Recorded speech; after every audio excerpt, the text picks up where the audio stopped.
Assalamualaikum. Very good morning to all of you. Welcome to Rise and Shine only on 365 News Monday to Friday 9 से 11 बजे.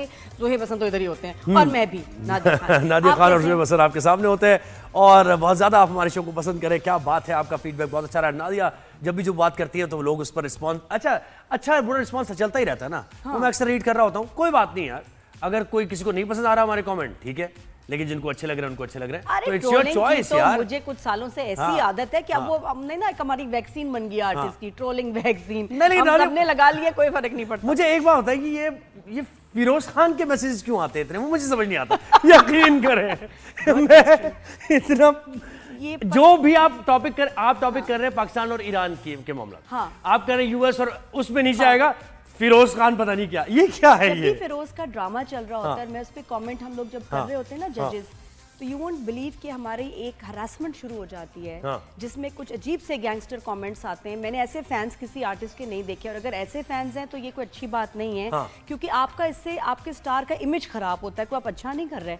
तो ये सबके साथ होता है, बस उसका ड्रामा आ जाए कभी रिव्यू में. लेकिन टॉपिक तो कोई और डिस्कस कर रहे हैं ना. They just start harassing you everywhere. आपके इंस्टाग्राम और ये बात आपने सही नोट की, होता है. मैंने नोट किया फिरोज खान के बारे में, भाई फिरोज खान जिंदाबाद, पता नहीं क्या क्या आ रहा होता है.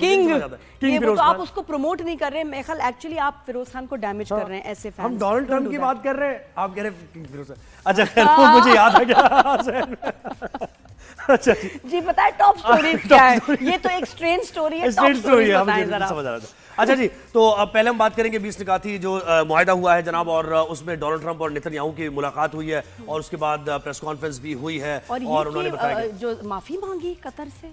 हाँ, मतलब कि ये नेतन्याहू ने ये बात मतलब जाहिर है, और उन्होंने लेकिन देखिए वहाँ का क्या रिस्पांस था फिर कतर ने. देखिए अब रिस्पांस तो अरब ममालिक का अच्छा ही आ रहा है ना, क्योंकि देखिए जब जिन ममालिक से बात हुई है उनका भी मुश्तरका स्टेटमेंट आया और उन्होंने कहा है कि जो अमन मुआहिदा किया गया है हम इस पर एग्री करते हैं. इसमें कोई ऐसी अभी तो उन्होंने ना पेश किए हैं निकात के, भाई ये हमारे इसमें क्लॉजेज हैं, इस पे अगर अमन होता है तो बहुत अच्छी बात है, वरना आई थिंक प्रॉब्ली वर्स.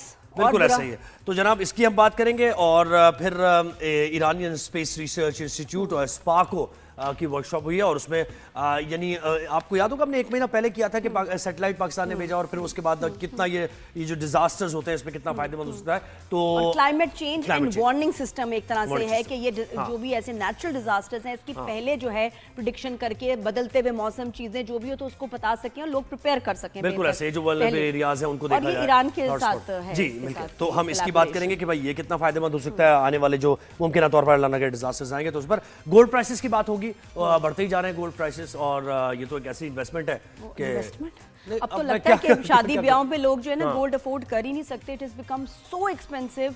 मुझे याद है 2000 में 6000 का था. 2000 में मुझे लास्ट जब मैंने परचेज किया, उसके बाद मैंने परचेज नहीं कभी किया. तो that was at that time it was 6000 rupees तोला.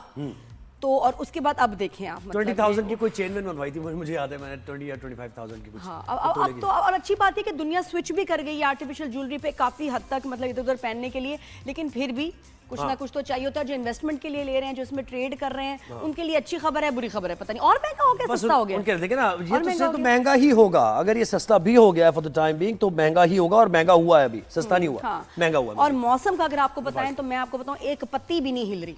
एक पत्ती भी किसी दरख्त पे पत्ती भी नहीं हिल रही. तो ये कुछ बहुत ही गर्मी है. रात को लाइट भी नहीं थी, हमारे नहीं थी.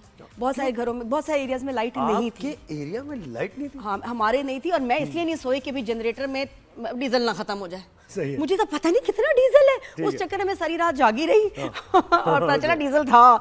लेकिन ये कि फिर भी एक टेंशन होती है कि इतनी देर जब हो जाए, 4-5 घंटे लाइट नहीं थी. कुछ एरियाज में अभी भी वैसे लाइट नहीं है. तो आई थिंक कुछ मसला हुआ है. चले ये मसला हुआ. ये मसला क्या है ये भी जाने. कराची का.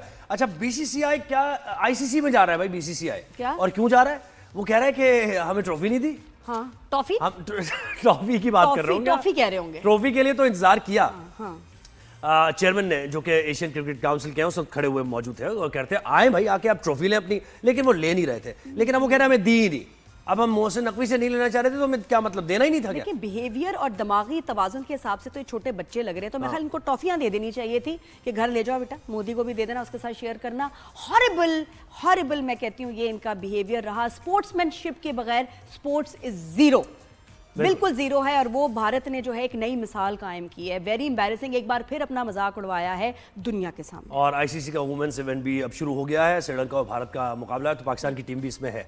तो ये भी क्रिकेट का कार्निवल खत्म नहीं हुआ अब क्या हुआ, अब क्या आ गया? अब वुमेन्स के मुकाबले हो रहे हैं। ओह लेडीज, और इसमें यही सारे पाकिस्तानी टीम है हमारी और बहुत अच्छा भी खेल रही है। इंडिया की भी टीम है उसमें। इंडिया की भी टीम है उसमें। आज श्रीलंका और इंडिया का मैच है, तो इसकी हम बात करेंगे। अच्छा, हमारी गर्ल्स टीम कैसी वैसे स्ट्रांग अच्छी है, गर्ल्स टीम बहुत अच्छी हो गई हमारी, अब बहुत अच्छी हो गई, क्योंकि हम किसी भी बड़ी टीम को, ऑस्ट्रेलिया को, इंग्लैंड को हम बड़ा टफ कंपटीशन देते हैं। हम अपने शो में रेगुलर इंशाल्लाह शामिल करेंगे। कब से शुरू हो रही है सीरीज? बिल्कुल, ये अभी बस आज मैच है ना, आज से शुरू हो गया। The best team Pakistan ladies. तो ये हो गया। और एआई एडवांसमेंट कहां तक पहुंच गई है ये भी हम बताएंगे। अल्बानिया में क्या हुआ जनाब, वहां की मिनिस्टर एआई बना दी उन्होंने। नहीं यस यस, हां मिनिस्टर ही हो गई। अरे ये एआई मतलब ये एग्जिस्ट नहीं करती, लेकिन ये खिताब करेंगी। हाँ बिल्कुल। ये कैसे होगा? ये कैसे होगा अभी हम बात करेंगे ना। ये एआई एक्सपर्ट हमारे साथ होंगी, कमल चीमा साहब, उनसे बात करेंगे। ओह वाओ, इंटरेस्टिंग है। तो ये सारी चीजें हमने बात करनी है, वेदर की और सारी चीजें। तो ये हमारा आज का शो होगा। तो पहले हम बात करते हैं, ये जो मुआहिदा हुआ है, सब बैडली अवेटेड ये मुआहिदा जिसके बारे में बात की जा रही थी।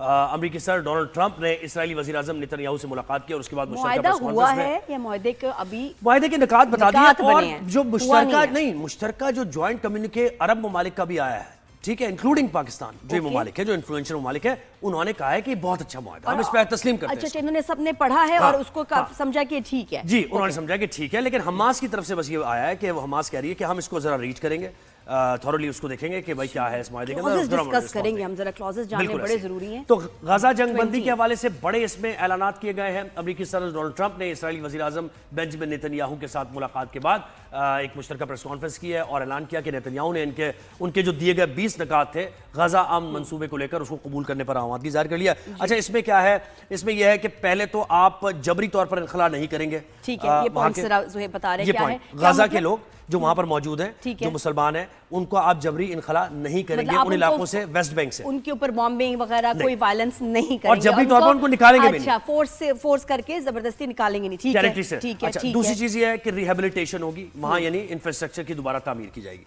और ये कौन करेगा? ठीक है, ये सब यानी इसमें अब इस्लामी ममालिक भी है, लेकिन ये मॉनिटरिंग जो है वो डोनाल्ड ट्रंप ऑब्वियसली जाहिर है इसको देखेंगे, लेकिन वो ये कंट्रोल आहिस्ता आहिस्ता दे रहे हैं कि इस्लामी ममालिक के सारे मामले में रिहेबिलिटेशन के प्रोसेस में इन्वॉल्व रहेंगे। ठीक है, एक कमेटी बनाई जाएगी और वो देखेगी सारी चीजें। ठीक है। अच्छा, दूसरी चीज ये है कि अच्छा, वो पहली चीज है जो मैं आपको भी बता रहा हूँ, तीसरी चीज बनाकर कि यरगमालियों की वापसी होगी, यानी जो इसराइली यरगमाली है हमास के पास, जो वो कह रहे हैं कि हमास ने किडनैप किया उनको 48 आवर्स में, जी, उनको 24 आवर्स में, 48 आवर्स में उनको वापस होगा, जो डेड बॉडीज हैं उनको वापस। हाँ एग्जैक्टली, बिल्कुल ऐसे ही उनकी वापसी होगी। इसके साथ उसके अगेंस्ट में ये भी है कि वो जो इजराइल के पास फलस्तीनी हैं, हाँ, वो भी वापस करेंगे, उनको भी रिहा करके वापस भेजा जाएगा। ठीक है, बिल्कुल ऐसे ही। तो ये सारे मामला हैं और दीगर बड़े 20 नुकात में बहुत से अहम इस तरह के नुकात भी शामिल हैं। टोनी ब्लेयर का एक जिक्र है, आपके एक्स प्राइम मिनिस्टर का, यूके के टोनी ब्लेयर का क्या इसमें जिक्र, मुझे वो समझ नहीं आया कि वो इसको हेड करेंगे, जिस पे लोगों को काफी एतराज भी हो रहा था। लेकिन अभी वेट एंड सी प्लीज, देखिए, we all want peace for Gaza, हम सबको पीस चाहिए और ये जंग बंद होनी चाहिए। और फलस्तीनियों की इसमें से क्या है इस मुआहिदे को लेकर, उनका फीडबैक भी उनकी तरफ से आना बहुत जरूरी है। तो हमें ज्वाइन किया है नगमाना हाशमी साहिबा ने, जो कि एक्स एम्बेसडर हैं और बड़ा वसी तजर्बा है। नगमाना साहब, बहुत शुक्रिया, आपने वक्त दिया। गुड मॉर्निंग जी। नगमाना जी, आप बताएं कि इन ये पॉइंट्स को, 20 पॉइंट्स को देख के आपको क्या नजर आ रहा है, कितना इसमें सब फेयर लग रहा है, सही है, या बेहतर कुछ पॉइंट्स हो सकते हैं, और ये एक्सेप्ट करेंगे फलस्तीनी, हमास, या नहीं? बहुत शुक्रिया। देखें, ये अभी सामने आए हैं 20 नुकात, इसके कुछ नुकात तो पहले 21 नुकात जो पेश किए गए थे उनमें भी थे। इसमें कुछ पॉइंट्स ठीक हैं, कुछ पॉइंट्स हैं जिन पे कुछ क्वेश्चन मार्क है अभी, लेकिन सबसे इम्पोर्टेंट इस वक्त जो इसमें पॉइंट है कि फौर जो है वो जंग बंदी हो। और मेरे पॉइंट ऑफ व्यू से तो इस वक्त जो लोग वहाँ भूखे मर रहे हैं उनको इमदाद का रास्ता खोला जाए उनको, और उनको मेडिसिन और फूड दी जाए। अदर देन दैट, देखिए, जो इसमें पॉलिटिकल और इकोनॉमिक बातें लिखी गई हैं, उसमें एक तो ये है कि जी 72 आवर्स में हमास जो है वो अपने सारे जो हॉस्टेजेस और डेड बॉडीज़ हैं वो वापस करेगा। और ये भी एक अच्छा पॉइंट है कि जी हमास को डीमिलिटराइज करेंगे और उनमें से जो लोग कहीं और जाना चाहेंगे और टेररिज्म को या आर्म्ड कॉन्फ्लिक्ट को ना करने से रुक जाएंगे, तो उनको सेफ रास्ता भी दिया जाएगा और उनको आम माफ़ी भी दी जाएगी। और ये भी बहुत अच्छी बात है कि जी मज़ीद जो जो इलाके जिन पे कब्जा किया है उनसे वो इजराइल पीछे हटेगा और डीमिलिटराइज होगा ये जोन। जहाँ तक ये सवाल है कि जी आगे इसमें क्या होगा, इंटरनेशनल एक वहाँ पे फौज तैनात होगी, वो किन किन ममालिक की फौज होगी और उनमें क्या कोई वेस्टर्न लोग भी होंगे, मेरा तो नहीं ख्याल। मुस्लिम ममालिक का पहले कह रहे थे, अभी इसकी फर्दर डिटेल्स आएंगी तो उससे ज़रा बातें ज़्यादा क्लियर हो जाएंगी। जहाँ तक पहले तो ये कह रहे थे कि जी यहाँ रिवियरा बनेगा और यहाँ पे एलोन मस्क के जो है वो फैक्ट्रीज लगेंगी और नया एयरपोर्ट और नया रिजॉर्ट्स बनेंगे, पोर्ट बनेगी और कनेक्शंस होंगे।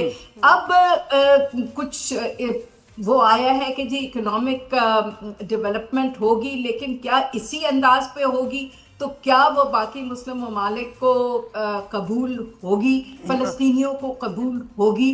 क्योंकि देखिए टोनी ब्लेयर साहब ने भी कहा था जब ये बात निकल रही थी कि इंटरनेशनल एडमिनिस्ट्रेशन होगी, तो उन्होंने बहुत वाज़े अल्फाज में ये कह दिया था कि वो किसी ऐसी डिस्पेंसेशन का हिस्सा नहीं बनेंगे जिसमें फ़लस्तीनियों को बेदखल किया जाए। जी बिल्कुल। तो अब ये ट्रांजिशन किस तरह होगा? क्या इसमें पैलेस्टीनियन अथॉरिटी और पैलेस्टीनियन लोग, आप ये मुझे बताएं कि अगर ये इतना ही आसान था, ये 20 निकात जैसे आ गए हैं और अभी अपेरेंटली यानी on the face of it अगर इसको हम देखें तो बड़े आसान बात है कि भाई वेस्ट बैंक से नहीं निकाला जाएगा, तो ये इतना डीप रूटेड मसला बनता ही क्यों? यस, यही बात है। और सारा वेस्ट बैंक आप देखें कि इसके अलावा इस जगह इस टेरिटरी पे है क्या? कुछ भी नहीं है।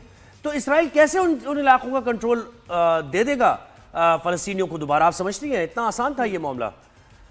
देखिए जी, ये मामला बिल्कुल इतना आसान नहीं है, इसलिए मैं बार बार अर्ज कर रही हूँ कि जरा तफसील और इसकी आ जाने दीजिए, पैलेस्टीनियंस का रिएक्शन आ जाने दीजिए। जो जिन ममालिक को वो कहेंगे कि जी आप अपनी फौजें यहाँ पे तैनात करें, वो आने दे। जो अभी गाजा में लोग हैं और जो डिस्प्लेस्ड हैं उनकी किस तरह रिहेबिलिटेशन होगी, क्या होगा, वो सारी तफसील अभी आने के लिए रहती है। लेकिन इसका जो कलीदी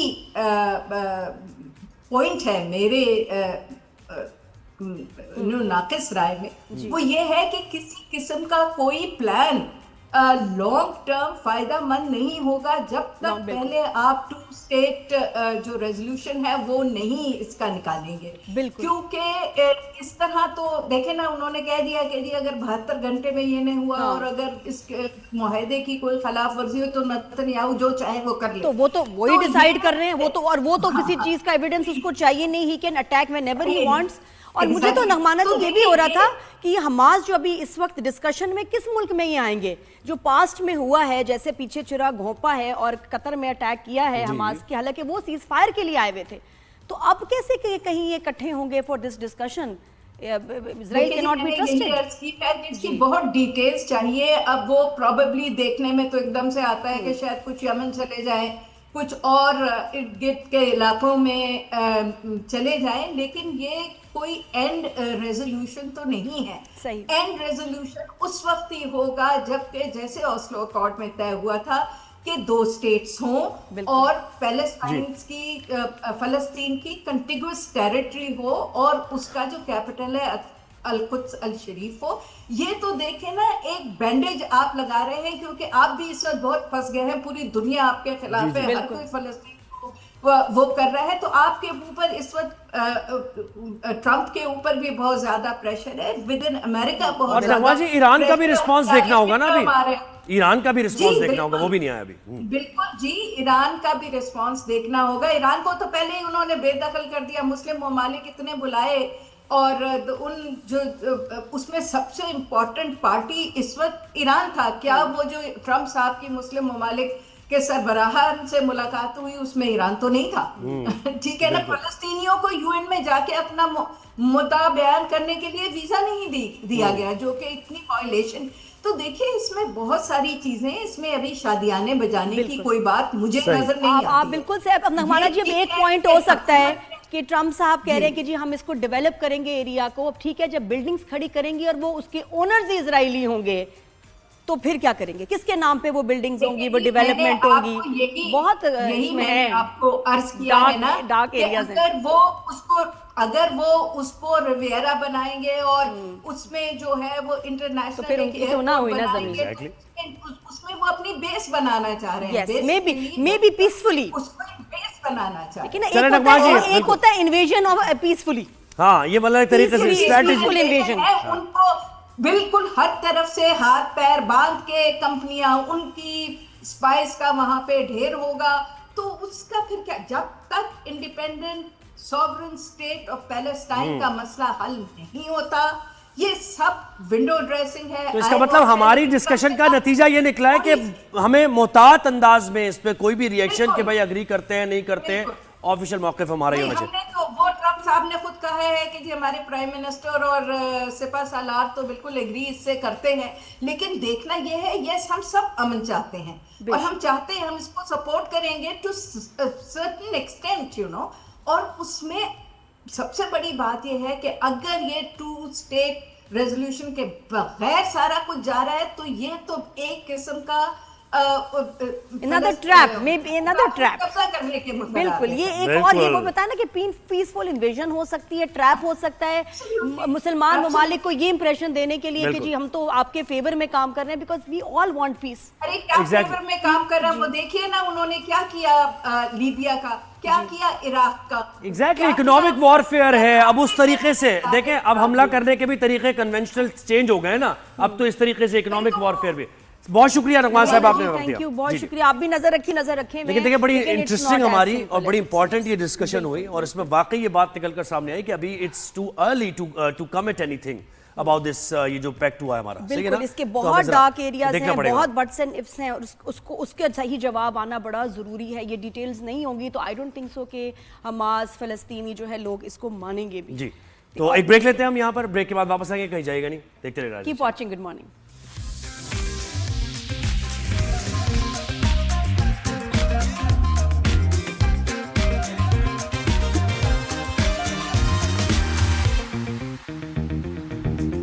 welcome back after the break, good morning. और अब बहुत ऊंची बातें करते हैं, ऊपर की खलाई बातें करते हैं, बिल्कुल ऐसे स्पेस की बातें करते हैं। और स्पेस साइंसेस जो है वो मददगार साबित हो रही है। आपकी ज़मीन पर जो डिजास्टर हो रहे हैं उनको, खैर देखिए डिजास्टर जब आता है तो उसको रोका, अब जैसे अर्थक्वेक आता है उसको रोका नहीं जा सकता, लेकिन बहुत से ऐसे डिजास्टर्स हैं जिनके आने से पहले तैयारी की जा सकती है। सही बात है। और आपको शायद ना पता हो, लेकिन पाकिस्तान में अब जो है स्पेस स्टडीज पे बड़ा काम हो रहा है, रिसर्च भी हो रही है, पढ़ाइयां भी हो रही हैं, बच्चे माशाल्लाह जो हैं उसके मास्टर बन रहे हैं। ईरानी स्पेस एजेंसी और स्पार्को ने बैनुल-अक़वामी तरबियती कोर्स वहां शुरू हो गया है। ईरानी स्पेस रिसर्च इंस्टीट्यूट ने इस्लामाबाद में स्पार्को के इश्तराक से 5 रोज़ा बैनुल-अक़वामी तरबियती कोर्स का आगाज़ किया। अच्छा, जैसे हम इस पर बात कर रहे थे, यही कि डिजास्टर रिस्पॉन्स रिएक्टिव से प्रोएक्टिव करना है, यानी एक चीज़ आ गई है, तबाहकारी हो गई है और उसके बाद आप रिएक्टिव अप्रोच हो रही है, तो इसके जरिए आप प्रोएक्टिव हो जाएंगे, पहले प्रीएम्प्ट करेंगे और प्रोएक्टिव अप्रोच आपकी होगी। रिस्क को इन एडवांस हम असेस कर लेंगे कि कितना रिस्क हो सकता है इसमें, ठीक है, ये चीजें होंगी अगर हम इससे फायदा उठाएंगे। ईरान का जो स्पेस प्रोग्राम है collaboration with Pakistan space program, और उसमें वो करेंगे ये कि सैटेलाइट्स के थ्रू ऑब्जर्व करेंगे क्लाइमेटिक चेंज को और फिर प्रेडिक्ट करेंगे कि कब भाई कोई डिजास्टर आ सकता है। और वल्नरेबल एरियाज कौन से हैं, कहाँ डिजास्टर आ सकता है, फ्लड्स हो गए, बहुत ज्यादा बारिशें हैं, कुछ और, ये सब जो है ना उसको ऑब्जर्व करके वो प्रेडिक्ट कर सकेंगे। क्योंकि भाई हम तो देख रहे हैं साल कितनी तबाही हुई है ये वेदर को लेके, क्लाइमेट चेंज को लेके। और वो जो डेटा आपके पास होगा ना, उसकी बुनियाद पर जब डिसीजन मेकिंग होगी तो वो बेहतर होगी, जिससे लोगों की जानें बच सकेंगी, इंफ्रास्ट्रक्चर का जो नुकसान बहुत ज्यादा होता है वो महदूद हो सकेगा और रिसर्च मजीद हो सकेगी। तो इस पर हम मजीद बात करेंगे, कितना अहम ये इक़दाम है। डॉक्टर मोतीउल हक डिप्टी चीफ मैनेजर हैं स्पार्को के, उन्होंने हमें ज्वाइन किया। बहुत शुक्रिया डॉक्टर साहब, आपने वक्त दिया। सर मुझे बताइए कितना बड़ी एफर्ट है, और खासतौर पर जब हम क्लाइमेट चेंज से निमट रहे हैं तो ऐसे में आपका एक डेटा ऐसा होना जिस पर आप प्रीएम्प्ट कर सके, प्रोएक्टिव आपकी अप्रोच हो सके, तो जरा इसकी अहमियत से मुताल्लिक़ बताइए। जी बहुत शुक्रिया आप लोगों का। आप लोगों की बातें सुन के तो मुझे ऐसा लगा कि माशाल्लाह आपको बहुत कुछ पता है। Seriously? You cannot fight the disaster of the nature. You cannot fight the nature, but you can prevent the damages. You can manage. तो इसलिए हमने ये कोर्स अरेंज किया हुआ है कि हम हमेशा रिस्पॉन्सिव मोड में होते हैं। डिजास्टर आता है, हम उसकी मैपिंग करते हैं, हुकूमत को हम जो है ना आदाद शुमार देते हैं कि इतना नुकसान हो गया, ये हो गया, वो हो गया। हम चाह रहे हैं कि इस रिस्पॉन्सिव मोड से रिएक्टिव प्रोएक्टिव मोड पे आ जाए। इसके लिए हम हिस्ट्री स्टडी करते हैं और उससे हमें पता चलता है कि किसी भी डिजास्टर का वो रिटर्न पीरियड क्या है। मतलब जो मेजर ह्यूज डिजास्टर होते हैं वो 100 साल में एक दफा आते हैं, उससे कम इंटेंसिटी वाले 50 साल में एक दफा आते हैं, और इसी तरह उससे भी कम जो है ना 25 और 10 और 5 साल। तो हम इस तरह उसकी स्टडी करते हैं। एक यूएन फ्रेमवर्क है, सेंडाई फ्रेमवर्क, जिसका पाकिस्तान सिग्नेचरी है। उसमें उनकी डिमांड है कि जितने भी मेंबर स्टेट्स हैं वो अंडरस्टैंड करें जो रिस्क है नेचुरल डिजास्टर की अपने अपने मुल्कों में। तो वो हमने एक काम किया है वेरी रिसेंटली, नेटकेट मॉडल प्रोजेक्ट की तरह, जिसे कहते हैं नेचुरल कैटास्ट्रॉफी मॉडल। उसमें हमने ये सारा काम किया है। अब गवर्नमेंट को पता होगा कि उन्होंने क्या क्या एक्शंस लेने हैं। जी सर, ये बताइएगा डॉक्टर साहब कि ये ईरान का स्पेस प्रोग्राम, पाकिस्तान का स्पेस प्रोग्राम, इसकी कोलैबोरेशन है, तो उनके पास क्या जदीद टेक्नोलॉजी है और हमारे पास क्या टेक्नोलॉजी है? अच्छा, एक मैं करेक्शन कर दूं, दिस इज नॉट ईरान, ये है ISNET. ISNET is Inter Islamic network on science and technology. इसको एक्सप्लेन करें जरा, ये बताइएगा इसमें कौन, क्या कोई और ममालिक भी हैं, किस तरह है ये? जी, इसमें 17 कंट्रीज मेंबर्स हैं इसके इज़नेट के। तो सुपार को असल में इसका होस्ट है इज़नेट का, इस कमेटी में सुपार को होस्ट है। और इसी तरह हम इंटरनेशनल कोर्सेज अपने मेंबर कंट्री जो इंटर इस्लामिक नेटवर्क है ऑन साइंस एंड टेक्नोलॉजीज, उनके लिए अरेंज करते रहते हैं। अच्छा। जो चीजें हमें पता है वो हम उनसे शेयर कर देते हैं ताकि वो अपने अपने कंट्रीज में जाके अपने अपने प्रॉब्लम्स को उसी तरह अंडरस्टैंड कर सके। अच्छा, एक और चीज मुझे बताएं, अभी हमारे मुल्क में सैलाब आया, पंजाब में पूरा मुतासिर हुआ बहुत एरिया। अच्छा, अगर हम इस स्टेज पे होते कि हमारा रिसर्च एंड डेवलपमेंट बहुत अच्छा होता या स्पेस साइंसेस में ज्यादा, तो हम इसको हाफ कर सकते थे, महदूद कर सकते थे इस नुकसान को। कुछ डिजास्टर्स ऐसे होते हैं जो अभी ये इंटेंसिटी वाला है, अगर आप थोड़ा सा सर्च करेंगे और फर्दर, तो जैसे ये रिकॉर्ड में मिलता है कि 1929 में शायद इस तरह का इवेंट आया था जो तीनों रिवर्स में इतने ज्यादा जो है ना फ्लडिंग हुई थी। और ये तकरीबन 100 साल बाद ही ऐसा हुआ है कि तीनों में इकट्ठा ही जो है ना ये इतनी फ्लडिंग हुई है। और ये एरिया जरा फ्लैट है, इसको हम ये नहीं कह सकते कि कोई, अक्सर लोग कहते हैं कि यहाँ डैम्स होते तो ये होता वो होता। अब पंजाब में आप कहाँ डैम बना सकते हैं? तो जब इस तरह की फ्लडिंग होती है उसमें आपकी एक्टिवनेस ये होती है, प्रोएक्टिवनेस, कि आप इसके रिवर के अराउंड जो है ना डाइक्स बनाते हैं ताकि जो रिवर के कोर्स से पानी बाहर ना निकले, आबादी में ना आए। और इसी तरह लोगों को भी अवेयर करते हैं कि आपने रिवर बेड में जाके रहना नहीं है। ये एक चीज है जो कि लोगों को, लेकिन वही बात है कि जो पानी और सैलाब आना है उसने तो आना है, पानी ने तो गुजरना है और उतना ही आना है। लेकिन अर्ली वार्निंग में फायदा हो सकता है कि आप लोगों को रिलोकेट करें, उधर जो है आबादी बने ही ना, और ये कि एग्रीकल्चर भी जो है उस एरियाज में क्रॉप्स जो है ना उगाई जाए। अच्छा डॉक्टर साहब, ये भी बताइएगा कि इससे और क्या जो है हम फायदे हो सकते हैं? कि ठीक है जी, आपकी रेन की प्रेडिक्शन, फ्रीक्वेंसी वगैरह देख, फ्लड्स का, ग्लेशियर मेल्टिंग का problem, but what about earthquakes या कुछ और ऐसे डिजास्टर्स को भी स्टडी कर सकते हैं? या जंगलात से मुताल्लिक कि हम ग्रीन बेल्ट्स कम होती जा रही है, ये सारा डेटा और कौन सी स्टडीज हो सकती हैं? जी, अर्थक्वेक के हवाले से भी हमने, जैसे मैंने शुरू में बताया, नेटकेट मॉडल प्रोजेक्ट का जिक्र किया है जो हमने रिसेंटली कंप्लीट किया है। इसका एक वेब इंटरफेस अवेलेबल है, अगर आप लोग सर्च करेंगे नेटकेट मॉडल प्रोजेक्ट, NDRMF बीच में साथ में लिखेंगे, गूगल करेंगे, तो वेरी फर्स्ट साइट आपको ऑप्शन वही आएगा। इसमें जब आप अंदर जाते हैं तो हमने 9 पेरिल्स को कवर किया है, जिसमें अर्थक्वेक है, लैंडस्लाइड है, सुनामी है, ड्राउट्स हैं। हमने ये फ्लड को कवर किया है, रिवराइन, अर्बन फ्लड को भी कवर किया है। उसमें ये सारी चीजें हमने ऑलरेडी स्टडी की हुई है। अभी नेक्स्ट फेज में हम जा रहे हैं कि स्मॉग और ग्लफ के हवाले से जो ग्लेशियर लेक आउटबर्स्ट फ्लडिंग है, इसको डिटेल में स्टडी करेंगे और कौन कौन से ग्लेशियर लेक्स हैं जो कि डेंजरस हैं और उनसे डाउनस्ट्रीम कितनी आबादी जो है ना अफेक्ट हो सकती है, ये हम और ये भी रिसर्च फायदेमंद होगी कि फजा से मुतालिक भी आप बता पाएंगे कि भाई इस रीजन में हाँ कि ये एयर क्वालिटी क्या चल रही है, या फिर ये जो बारिशें ज्यादा हो रही हैं, वॉलेटाइल सा जो सिस्टम है ये क्यों है। जी जी बिल्कुल।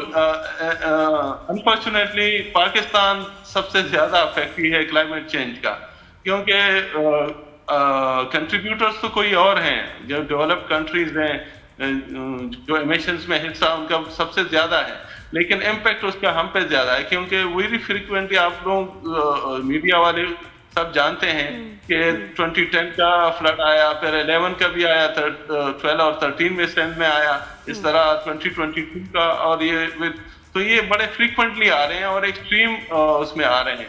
तो इसलिए ये जो कमिंग स्टडी है ये बड़ी हेल्पफुल रहेगी कि हम अंडरस्टैंड कर सकें यहाँ के एटमॉस्फेयर को भी। जी अच्छा डॉक्टर साहब, ये बताइएगा कि आगे आइंदा कुछ सालों में आप समझते हैं कि पाकिस्तान जो है स्पेस ट्रैवल पे भी काम करेंगे और शायद वहाँ का भी चक्कर लग जाए, है कुछ ऐसा है आपके प्लान में? जी बिल्कुल ऐसा है और हमने तो बल्कि अपने वेबसाइट suparco.gov.pk पे वेबसाइट पे हमने लोगों से कहा भी था कि जो शिरकत करना चाहते हैं उसका एक क्राइटेरिया है स्पेस में जाने का।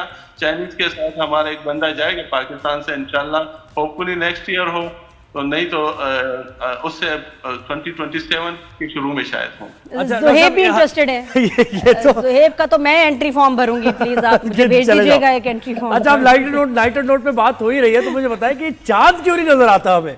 चांद देखने में क्यों प्रॉब्लम होती है कि बैठ के वो सर ईद का चांद होता है। यही मैं कह रहा हूँ, वो नजर नहीं आता। ये रमजान का चांद और ईद का चांद ये पहले से क्यों नहीं डिसाइड पता चल जाता कि भाई हो गया है, चांद की पैदाइश हो गई। हमारी को टेक्निक में प्रॉब्लम है या दुनिया किसी और तरह से देख रही है, हम सही नहीं देख रहे? नहीं, बस पूरे वर्ल्ड में असल में इसी तरह है। जो दूसरी साइड पे थोड़ा सा आप कह सकते हैं लिमिटेशन है, scientifically there is no limitation. वो आप जो भी इस पे भी अगर आप रिसर्च करते हैं तो वो आपको कहते हैं कि चांद की लाइफ इतनी हो 15 डिग्री पे हो तो तब जाके आप उसको नेकेड आई से देख सकते हैं, अदरवाइज बहुत शुक्रिया। सही बात है, ये कहानी फिर सही, ये कहानी फिर सही डॉक्टर साहब, बहुत शुक्रिया आपने। बिल्कुल एक रोजा ज्यादा हो फिर ज़ुहैब जो है। लेकिन देखिए चांद तो ये है कि हमारा कसूर है भाई, नेबर्स की छत पे भी कभी कभार लोगों को नजर आ जाता है, चांद इंतजार कर रहे होते हैं। हमारे ड्रामों में तो पहले सीन में ही चांद आ जाता है। जी बिल्कुल। और ये कि भी चांद तो बहुत है हमारे आसपास, बहुत है, मोहल्ले में बहुत चांद है। जी चांद से तशबीह क्यों दी जाती है महबूब को, ये भी जरा सोचने की बात है। स्पेस प्रोग्राम से कहां निकल गए हम। ज़ुहैब, अब ब्रेक लेते हैं, उसके बाद ज़ुहैब जरा नॉर्मल हो, उसके बाद बात करेंगे। जी keep watching Rise and Shine. Good morning everyone, are you okay?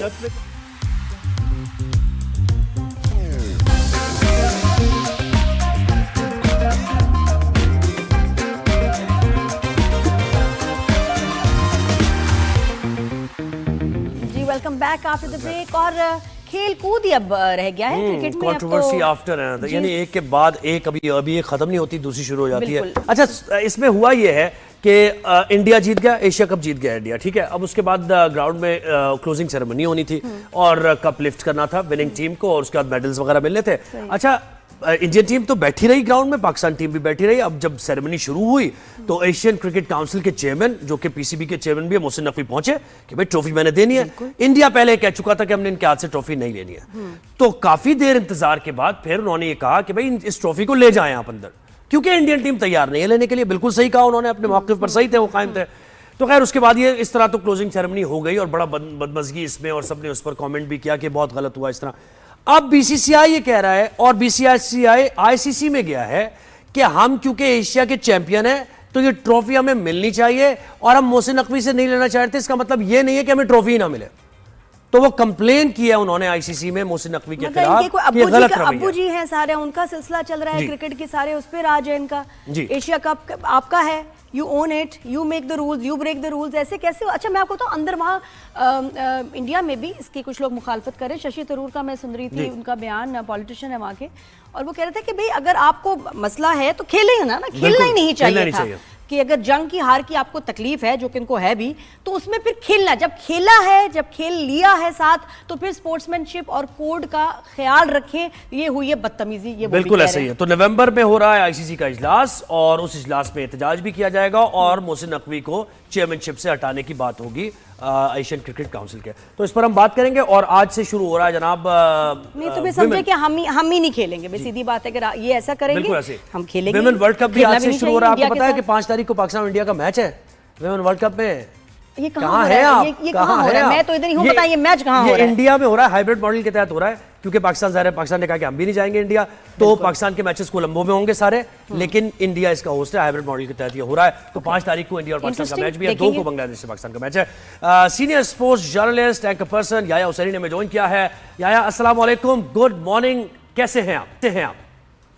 वालेकुम अस्सलाम सुहेब, और अस्सलाम वालेकुम नादिया। और एक हैक्टिक इवेंट कवर करने के बाद रात को ही मैं कराची पहुंचा हूं, और अपना घर, अपना मुल्क, क्या बात है। जी बिल्कुल। लेकिन याया बताएं, ये तो बड़ी तूफान बदतमीजी भारत ने उठाया हुआ है, बहुत ही बदतमीजी, ये ट्रॉफी को लेके वैसे बिहेवियर, शिकायतें लगाना, दिस इज नॉट एक्सेप्टेबल।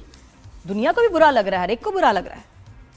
बिल्कुल नादिया, आपने ठीक कहा, और मैंने कई इंटरनेशनल इवेंट्स कवर किए हैं, ये एक यूनिक इवेंट मैंने कवर किया, और मैं बड़ा खुश भी हूँ कि मैं इस इवेंट में बतौर जर्नलिस्ट मौजूद था। जी, बहुत कुछ ऐसा देखने को मिला, और बहुत कुछ ऐसा देखा जो मेरा ख्याल है कि अगर मैं ना होता उधर तो शायद मैं तारीख का हिस्सा ना बनता।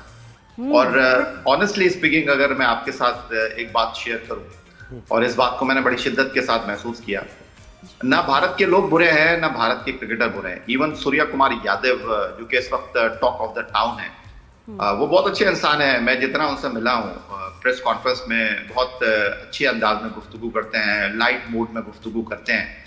और मैं आपको बताऊं कि सलमान अली आगा, जो पाकिस्तान टीम के कैप्टन है, वो जब सूर्या कुमार यादव की बात प्रेस कॉन्फ्रेंस करने आए थे, उन्होंने कहा कि मैं 8 साल का था जब से मैं क्रिकेट खेल रहा हूँ, और हम तो गली मोहल्ले में भी हार जाते थे, गले लग जाते थे, हाथ मिला लेते थे, ये एक अजीब सा माहौल था। उन्होंने सूर्या कुमार यादव के बारे में कहा, जो थोड़ी देर पहले मैं आपसे कह रहा था, कि जब मैच रेफरी के साथ बंद कमरे में हमारी मीटिंग होती है तो हाथ भी मिलाते हैं, मुस्कुराहटों का तबादला भी होता है, क्या भी लगते हैं, बात भी होती है, लेकिन बाहर जब आते हैं कमरे से तो ये सूर्या कुमार यादव वो नहीं होते जो बंद कमरे में होते हैं, ये सूर्या कुमार यादव अलग ही होते हैं। तो इंतहाई माजरत के साथ मुझे ये कहना पड़ता है कि जो इस वक्त मोदी सरकार की भारत में हुकूमत है, इंतहा पसंदी के साथ उन्होंने लोगों को जहनी मरीज बना दिया। हेल्पलेस हैं, बड़े काबिल रहम है क्रिकेटर, सही कह रहे हैं। हॉस्टेजेस हैं ये उनके। अच्छा मुझे बताएं, कपिल देव का भी मैं इंटरव्यू सुन रहा था, उन्होंने भी कुछ इसी किस्म की बात की कि ये क्या है, ये तो क्रिकेट की नॉर्म्स है, हाथ मिलाना, हैंडशेक से क्या हो जाता है आखिर, ये तो एक अच्छा जेस्चर है, वो भी इसकी हिमायत नहीं कर रहे थे मोदी साहब। अच्छा मुझे बताएं, यार आप वहां पर मौजूद थे क्लोजिंग सेरेमनी में, ये जो सलमान अली आगा है, सोशल मीडिया पे तो हर चीज अपलोड हो जाती है ना, और फिर उसकी ट्रोलिंग शुरू हो जाती है। सलमान अली आगा ने चेक फेंका, कुछ चेक लेने के बाद, हुई थी ऐसी बात या नहीं? ये क्या था, मतलब ये ऐसा होता है और ऐसा हुआ था क्या, एक्चुअली हुआ था, या ये कोई वैसी फेक बनी हुई है वीडियो? मैं आपको एक बात बताऊं, आप मेरी बात का कभी बुरा मान जाते हैं कि मैं जब आपको कहता हूं एसी के ठंडे कमरे में स्टूडियो में बैठकर गुफ्तगू करना, वो तो आपका काम है, आप करेंगे। लेकिन ये जो हमारे सोशल मीडिया के हैंडलर्स हैं, इंतहाई अफसोस के साथ और माजरत के साथ मुझे ये कहना पड़ता है कि अलिफ बे का नहीं पता, और बस एक चीज आती है उसको पकड़ के च्युइंगम की तरह, रबड़ की तरह आप लंबा कर देते हैं, और बहरहाल दुनिया चल रही है इसी तरह। देखिए हुआ कुछ इस तरह के, सलमान अली आगा को जब उन्होंने वो चेक पेश किया, तो होता यह है कि प्रेजेंटेशन सेरेमनी में कोई भी बंदा खड़ा होता है, जब आप चेक लेते हैं तो वो दूसरा बंदा पीछे से आके आपसे ले लेता है। उस वक्त कोई खड़ा नहीं था, क्योंकि वो बहुत फासला था। जो प्रेजेंटेशन सेरेमनी का डाइस बनाया गया था, वहां से साइमन डूल, जिनके साथ उनको गुफ्तगू करनी थी, कम से कम मेरा ख्याल है कि 35 सेकंड की वॉक थी। हाँ काफी थी, हम देख रहे थे, वो सब लाइव था। तो जब उनको वो प्रेजेंटेशन सेरेमनी में रनर्स अप टीम का चेक दिया गया, तो अब पीछे तो कोई खड़ा नहीं था, तो सलमान अली आगा ने उसको रखने के अंदाज में थ्रो किया, अब सलमान अली आगा में और जो भारत के इंतहा पसंद लोग हैं उनमें तो फर्क होगा ना। अगर उनको ये चेक लेना ही नहीं होता, चेयरमैन क्रिकेट बोर्ड खड़ा हुआ यार उनका, और वो कैसे ये बदतमीजी कर सकते? सही बात है, सही बात है। नहीं, अब मुझे बताएं मामला कहाँ जाएगा या आप क्या समझते हैं? आईसीसी में वो जा रहे हैं, एहतजाज भी करेंगे और मौक़िफ़ उनका चाहे कितना ही कमजोर हो, वो ये कह रहे हैं कि हम डिजर्व करते हैं ट्रॉफी। हम अगर नहीं लेना चाह रहे थे एशियन क्रिकेट काउंसिल के चेयरमैन से, तो इसका मतलब ये नहीं है कि ट्रॉफी हमें मिले ही ना, हाँ। किसी और तरीके से मिल जाए। बिल्कुल, लेकिन हमें दे दें। हमें क्या समझते हैं, इसको कैसे देखते हैं आप? देखिए ज़ोएब, इसमें तो कोई शक नहीं है कि इंडिया चैंपियन बना है। एशिया कप 2025 उनका है और इस ट्रॉफी के ऊपर हक भी उनका है, इसमें कोई दो राय नहीं है। वो जीत कर ये ट्रॉफी जीते हैं। लेकिन वो कहते हैं ना कि मोहसिन रजा नकवी साहब ने जो है उनको जनाब रुला दिया है, बच्चों की तरह रुला दिया अगर मैं कहूँ। शायद वो ये सोच रहे थे कि उनके साथ ऐसा जो हो गया है वो उनके वहमो गुमान में भी नहीं था। जब उन्होंने ये कहा कि हम आपसे ट्रॉफी नहीं लेंगे, तो मोहसिन रजा नकवी साहब आज चेयरमैन क्रिकेट बोर्ड की हैसियत से मौजूद नहीं थे। मोहसिन रजा नकवी साहब वहां पर इंटीरियर मिनिस्टर की हैसियत से मौजूद नहीं थे, वो वहां पर एशियन क्रिकेट काउंसिल के सरबराह थे। बिल्कुल। और ये एक तरीकाकार है ज़ोएब, सिर्फ एशियन क्रिकेट काउंसिल नहीं, आईसीसी जहां पर जय शाह जो कि भारत से ताल्लुक रखते हैं वो वहां पर प्रेसिडेंट है, और वो जब आईसीसी का कोई टूर्नामेंट होता है तो वहां आईसीसी का प्रेसिडेंट ट्रॉफी देता है। फीफा वर्ल्ड का फुटबॉल टूर्नामेंट हर 4 साल के बाद होता है, उसका कोई टूर्नामेंट होता है तो ट्रॉफी प्रेसिडेंट देता है। यूएफए चैंपियंस लीग, उसका ट्रॉफी प्रेसिडेंट देता है। तो ये कोई नई बात नहीं थी। तो मोहसिन रजा नकवी साहब कोई जिद नहीं लगा रहे कि जी मैं ही दूंगा ट्रॉफी। ये एक तरीकाकार है और उस तरीकाकार को उन्होंने तय किया, उस तरीकाकार के हिसाब से वो आए। अब हुआ ये कि भारत की टीम तो ये सोच रही थी कि यार हम इनसे ट्रॉफी नहीं लेंगे, और जब ये चले जाएंगे तो कमरे में ट्रॉफी रखी होगी, वहां से हमें कोई लाकर दे देगा और हम जो है इसको एंजॉय कर लेंगे। 1 घंटे तक ये ड्रामा चलता रहा, और अमूमन होता ये कि कोई भी टूर्नामेंट खत्म हो जाता है 10-15 मिनट में जो है वो प्रेजेंटेशन सेरेमनी होती है, जीतने वाली टीम ट्रॉफी के साथ तस्वीर बनवाती है, खुश हो जाती है। भारत की टीम ने एक नया ड्रामा किया और उनका कोई कसूर नहीं है, उनको जो कहा गया उन्होंने वो किया। अब उसके बाद ये हुआ कि मोहसिन रजा नकवी साहब, उनकी स्मार्टनेस को आपको दाद देनी पड़ेगी। उन्होंने कहा आपको लेनी है ट्रॉफी? उन्होंने कहा नहीं लेनी। उन्होंने कहा भाई लेनी है? उन्होंने कहा नहीं लेनी। 1 घंटे तक वो स्टेडियम में खड़े रहे, बातचीत होती रही, कोई उधर से बात कर रहा था, कोई इधर से बात कर रहा था। उन्होंने कहा चलो बेटा ठीक है, कोई मसला नहीं। उसके बाद एक बोर्ड होता है जिसपे लिखा हुआ होता है चैंपियन। उसके बाद आप वो चैंपियन के आगे खड़े होते हैं, एक अपनी तस्वीर बनाते हैं, यादगार तस्वीर ट्रॉफी के साथ। पहले ये हुआ कि ट्रॉफी आती थी, जिसके ऊपर ट्रॉफी को रखना था वो पोडियम आता था, आया चला गया, आया चला गया, 2-3 बार ऐसा हुआ। उसके बाद वो जो प्रेजेंटर थे साइमन डूल, जो कि ब्रॉडकास्टर इंडियन थे, उनको बोला गया कि आप ये लिखे जिस तरह निकाहनामे में लिखा जाता है ना। उन्होंने कहा आप ये लिखे कि भाईजान इन्होंने ट्रॉफी लेने से मना किया है, तो इनको हम ट्रॉफी नहीं दे रहे, और ये प्रेजेंटेशन सेरेमनी खत्म। अच्छा जी, इसके बाद अगला ड्रामा हुआ। अगला ड्रामा ये हुआ कि पाकिस्तान टीम को रनर्स अप चेक भी मिला, पाकिस्तान टीम के खिलाड़ियों को मेडल भी मिले, भारत की टीम को ट्रॉफी के साथ मेडल भी मिलने थे। उन्होंने कहा यार ये रखो जरा, और उसके बाद मोहसिन रजा नकवी साहब गुस्से में बाहर गए।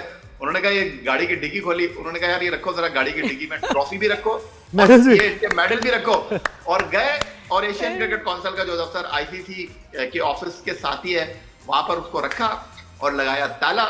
और ये जा और वो जा। नहीं यार, अभिषेक ने तो ले लिया था, अभिषेक ने तो ले लिया था अवार्ड आके। ये क्या हुआ, 1-2 लड़कों ने ले भी लिया, पूरा मुकम्मल बॉयकॉट नहीं किया उन्होंने? नहीं, वो मोहसिन रजा नकवी साहब ने नहीं दिया ना। अच्छा, वो उन्होंने स्पॉन्सर से लिया के।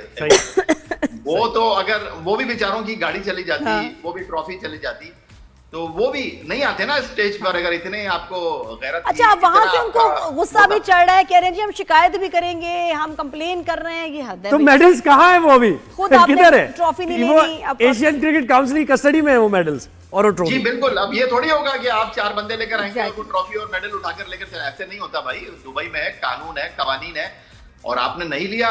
और देखिए, मैंने जिस तरह आपको बताया कि प्रेसिडेंट ही ट्रॉफी देता है, आपने एक अजीबो गरीब सा माहौल क्रिएट किया।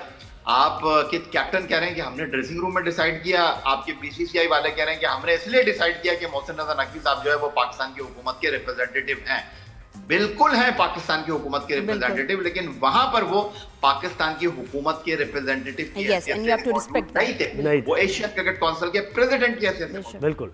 अच्छा, अब जरा क्रिकेट की पहले वुमेन्स की बात करने से पहले जरा मैच याद दिला दूं मैं आपको थोड़ा सा। याया ऑलवेज पॉजिटिव, ऑलवेज ऑप्टिमिस्टिक, याया आपसे मैं मुझे सवाल तो करूं। हारिस बिल्कुल, मैं अभी भी मैं पॉजिटिव या ये जरा हारिस रऊफ का भी बताएं कि लोग बहुत खफा हैं और बहुत वीडियो सेलिब्रिटीज और नॉर्मल लोग इतनी तकलीफ दे और मतलब सीरियस उनको तकलीफ दे इसलिए कि उनको तकलीफ हुई है, Brainless डिसअपॉइंटमेंट bowling। हुई है, लेकिन मैंने ऐसी कभी वीडियोस इतनी सख्त किसी क्रिकेटर के लिए नहीं देखी एंड जस्ट फॉर हिम वो वीडियोस बन रही हैं।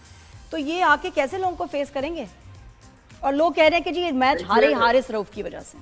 देखिए नादिया, आप पहली मर्तबा शो कर नहीं रही, ना जोएब पहली मर्तबा शो कर रहे हैं। पाकिस्तान टीम पहली मर्तबा हारी नहीं है। पाकिस्तान टीम मुसलसल चौथा मैच हारी है। 2024 में मैं न्यूयॉर्क में था जब पाकिस्तान 120 गेंदों पर 120 रन नहीं बना सका, लेकिन इससे अच्छा मैच हो नहीं सकता मेरा ख्याल है फाइनल, जहां आपने 147 रन को इस तरह डिफेंड किया।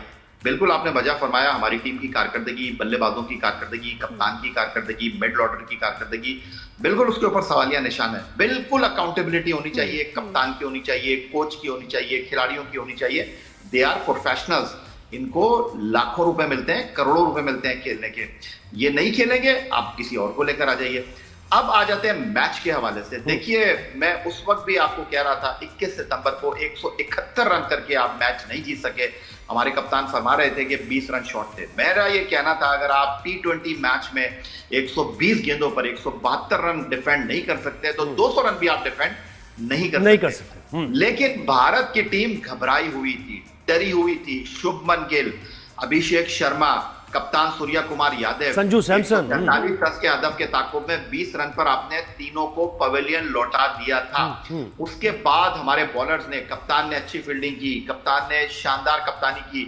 यार 6 ओवर में 50 रन और 3 ओवर उसमें आपके premier fast bowler Haris Rauf के, जो कि डेथ ओवर के T20 क्रिकेट में स्पेशलिस्ट माने जाते हैं।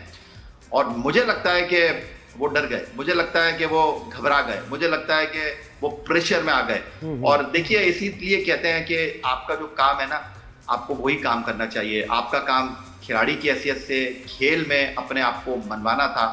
जो भी उन्होंने इशारे किए वो सब अपनी जगह पर, लेकिन वो लोग जो कल उनके इशारों के ऊपर जो है उनको सर आंखों पर बैठा रहे थे, आज वही लोग उनकी ट्रोलिंग कर रहे हैं। आज वही लोग कह रहे हैं कि इसको टीम में नहीं होना चाहिए, ये पर्ची है, आज इसको टीम से निकालो। तो देखिए, क्रिकेट का खेल आपको 90 दिन रुलाता है, सिर्फ 10 दिन हंसाता है। बहुत बेहतरीन हाँ, याया लेकिन आपने देखिए, तजर्बे की बुनियाद पे बात की है कि अपना बिल्कुल। काम करे, फोकस वहां लेकिन करे। याया ये आपका भी पहला तज्जिया वो नहीं है पहला आपका। इसी तरह वो उनकी पहली गेम भी नहीं थी। Haris has been trained for this. आप भी देखें, आप हमेशा आप एक अपना स्टैंडर्ड तो रखते हो ना जब बात करते हो, हम भी अपने स्टैंडर्ड का ख्याल रखते हैं।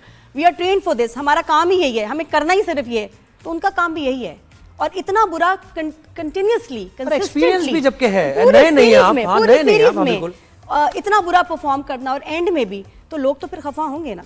काम तो बिल्कुल करना आपने चाहिए। वजह फरमाया। और आप पाकिस्तान टीम के बेस्ट बॉलर हैं। कप्तान लोग कह रहे हैं यार इससे क्यों ओवर करा लिया, फना से करा लेता।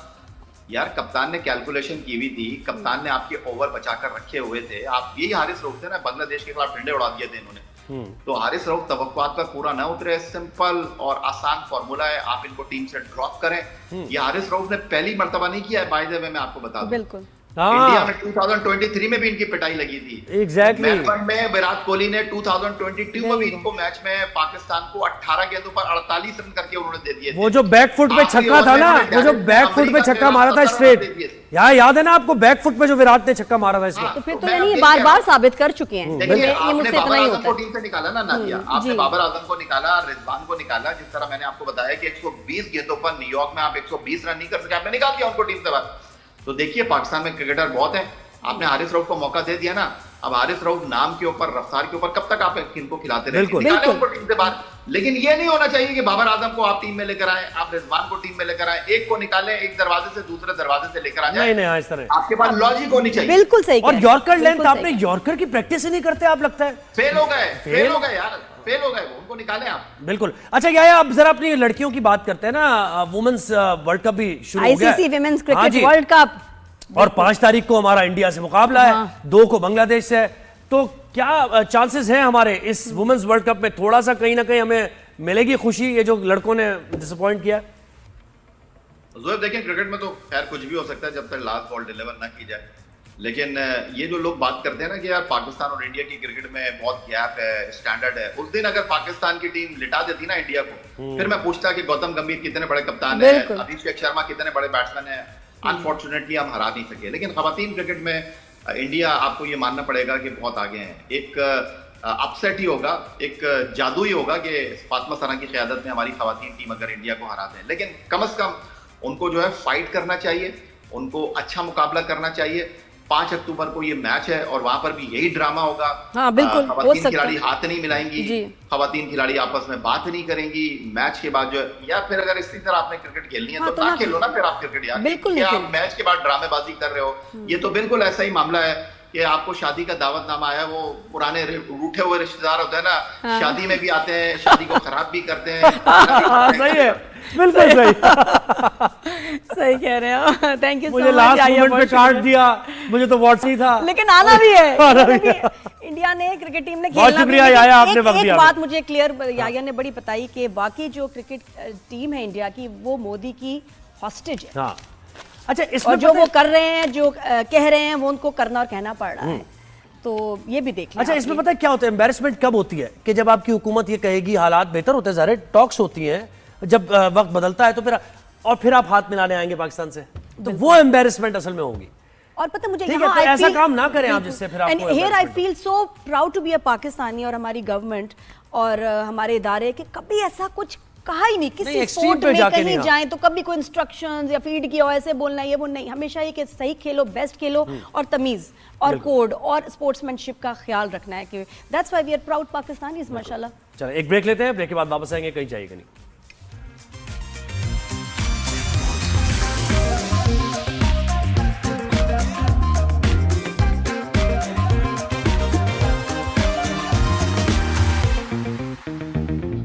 Welcome back after the break. और जब हम इंटेलिजेंस, आर्टिफिशियल इंटेलिजेंस की बात करते हैं तो एक बड़ा रियल सा डर भी लगता है। माइंड बॉगलिंग भाई, मैं तो दिमाग माफ हो जाता है भाई, ये बात पढ़ते हुए भी और सुनते हुए भी कि क्या हो क्या रहा है। हाँ, और अभी जो हम आपको खबर बताएंगे उसके बाद आपको भी शायद क्या खुशी तो क्या होनी है, थोड़ा सा डर ही लगेगा कि वेयर आर वी हेडिंग। और ये चीज़ें, ये मशीन से टेक्नोलॉजी अगर टेक ओवर कर जाएंगी तो फिर वो जो एक इंसान में एक चीज़ है जो मशीन में कभी नहीं हो सकता, वो एक एम्पैथी है, एक एहसास, सिंपैथी, एहसास, मोहब्बत, फील, नरम दिल का पिघल जाना, और उस तरह से ना जज्बात को, ये जज्बात ही जब आप फील नहीं करेंगे तो फिर क्या होगा। बिल्कुल, और ह्यूमन रिसोर्स की ज़्यादा वैल्यू तो फिर वो कोई इंसान ही बैठा होगा तो वो करेगा ना। कमल चीमा साहबा ने हमें ज्वाइन किया, जो कि IT एक्सपर्ट हैं। कमल साहबा, गुड मॉर्निंग, वेलकम करते हैं राजन शहर में आपको। Thank you. हम जरा अल्बानिया की बात कर रहे हैं, जहां पर AI वजीर उन्होंने बना दिए हैं। अब यानी इसका मतलब है AI यहां तक पहुंच चुकी है कि वो रिस्पॉन्ड भी करेगी, और जो सिचुएशन जिसका सामना करना पड़ेगा अकॉर्डिंगली उसको रिस्पॉन्स दिया जाएगा, जब भी तो वजीर के तौर पे वो काम कर पाएंगी। क्या कहते हैं, कितनी बड़ी अचीवमेंट है ये? जी देखें, ये यकीनन एक पहला स्टेप है जिसमें दुनिया में एक मुल्क ने, अल्बानिया बीइंग द फर्स्ट, जिन्होंने एक AI मिनिस्टर बना दिया है, जो कि अल्बानिया में जो प्रोक्योरमेंट होती है, जितनी भी गवर्नमेंट कॉन्ट्रैक्ट्स की प्रोक्योरमेंट होती है, उनको ओवरसी और उनको उनके ऊपर जो भी डिसीशंस हैं वो ये AI मिनिस्टर करेंगी। तो ये एक पहला कदम लिया गया है पूरी दुनिया में, और इसके बहुत सारे फ़ायदे भी हो सकते हैं और इसके बहुत सारे नुकसानात भी हो सकते हैं। क्या वो प्लीज़ बताइएगा कि फ़ायदे क्या होंगे और नुकसान क्या है इसके? देखिए, फ़ायदा तो ये है कि आपकी जो प्रोक्योरमेंट प्रोसेस है वो एक बिल्कुल उसमें से ह्यूमन बायस निकल आया, उसमें से ह्यूमन फेवरेटिज्म निकल आया, और बहुत ज़्यादा क्विक और एफिशिएंट हो सकता है, क्योंकि AI जो है वो बहुत सारी डेटा को बहुत जल्दी प्रोसेस कर सकती है। तो आपके जो कॉन्ट्रैक्ट्स हैं वो बहुत जल्दी उनको देखा जा सकता है, तो एफिशिएंट हो सकता है। उसके बाद जो है वो प्रोसेस कैसे किया उसको डॉक्यूमेंट किया जा सकता है, एक्सेट्रा। उसके अंदर बहुत अच्छी बेटर डेटा एनालिटिक्स हो सकती है, प्लानिंग हो सकती है, उसके अंदर एक प्रेडिक्टिव पावर है, एक्सेट्रा, तो वो किया जा सकता है। जो नुकसानात है वो भी बहुत सारे हैं कि देखें, इसमें कहा जाता है कि डेटा इन जैसा डेटा इन दिया जाएगा उसी तरह का डेटा वापस आपको मिलेगा। तो अगर आप गार्बेज इन है तो गार्बेज आउट होगा। तो अल्बानिया में ये एक प्रॉब्लम है जो कि कहा जा रहा है, जो कि ऑपोजिशन की तरफ से भी कहा जा रहा है कि ये इसके पीछे क्या लीगल इसका फ्रेमवर्क क्या है और जो डेटा है वो क्या है।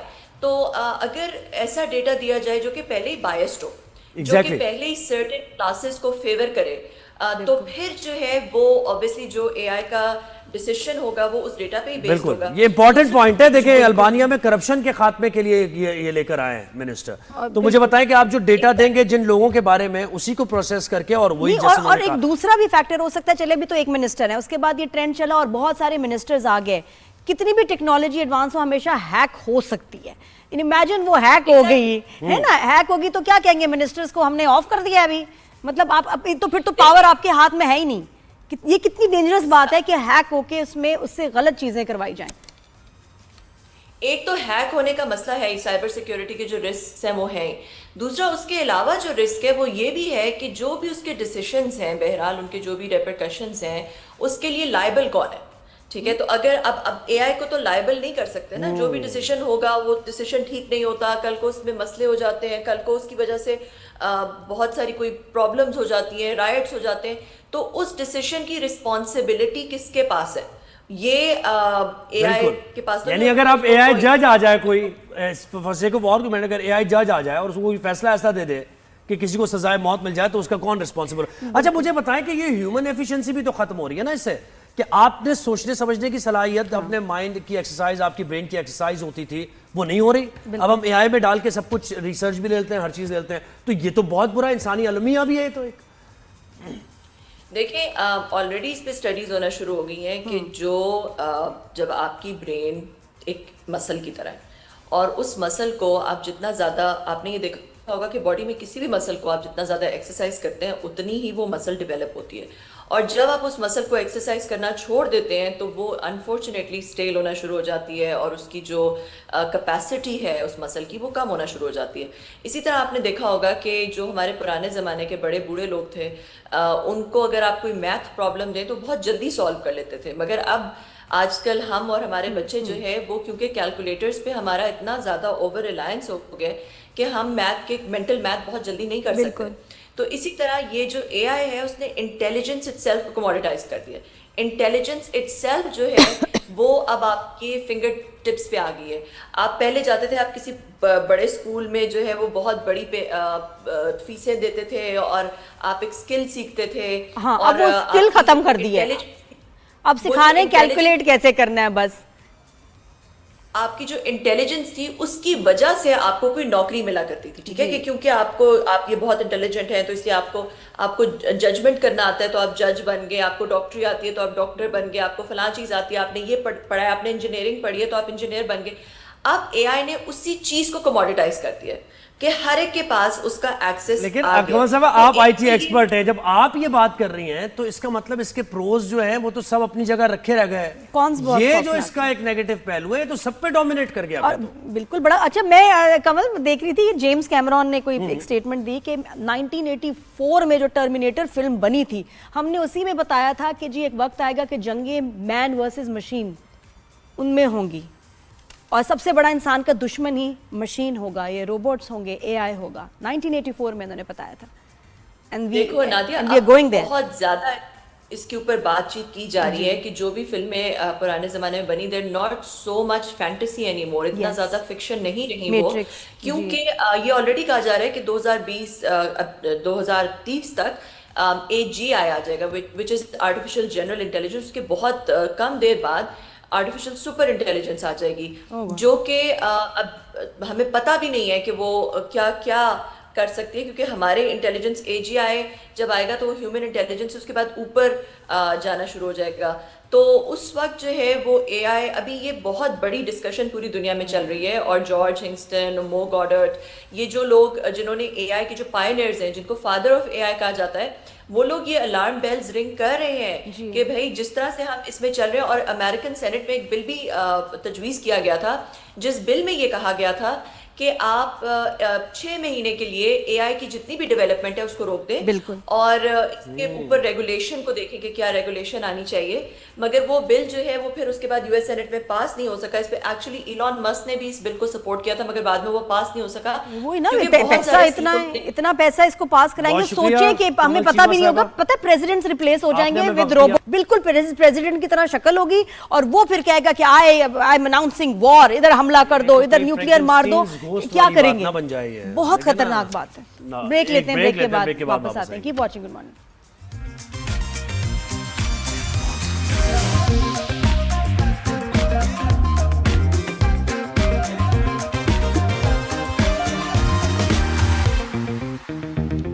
Welcome back after the break. Oh concert कर लिया? हाँ, ठीक है। जो नोट्स और चीजें बना रही थी, तो हम एकदम हम लाइव आ गए वापस। कैसे हैं सोना आप? जो आप ना, कैसे? नींद पूरी नहीं होती। सोना जो है ना, लग रहा है जिंदगी से 5 घंटे मतलब नींद होती है। असल में सोने ने जो है ना सोना खराब कर दिया। बात दिया, यह है हाँ। कि जिस तरह की तेजी से बढ़ती हुई प्राइसेस हैं ऑफ गोल्ड, समझ से बाहर है। आप 5,000 फी तोले की बात कर रही थी, 5,900 तो बढ़ गया है। हैं? 5,900 रुपए तो फी तोला बढ़ मतलब चुकी है। 4 फी लाख में। समथिंग हो गया तो हाँ, 4,03,600 रुपए हो गई है जनाब। 24 कैरेट फी तोला सोना। और 10 ग्राम जो सोना है, उसकी कीमत 5,058 रुपए बढ़कर 3,46,021 रुपए। और मुझे लगता है कि अब तो गोल्ड जो है वो सिर्फ ट्रेडिंग में ही ज्यादा यूज हो रहा है। अगर देखा जाए तो ऐसे बनाओ सिंगार के लिए तो अब कोई नहीं यूज कर रहा, बहुत कम लोग, क्योंकि एक्सपेंसिव इतना, फिर उसका छिन जाने का, चोरी हो जाने का इतना डर होता है कि आप उसको लॉकर में ही रखते हैं। हाँ, तो इसलिए मेरे ख्याल ट्रेंड भी अब खत्म हो गया है, लेकिन यस ट्रेडिंग और में पता तो नहीं वो इस्तेमाल हो रहा 12 कैरेट का भी तो आ गया ना ट्रेंड। कौन सा है वो जो बहुत ही सस्ते सस्ते सोने का,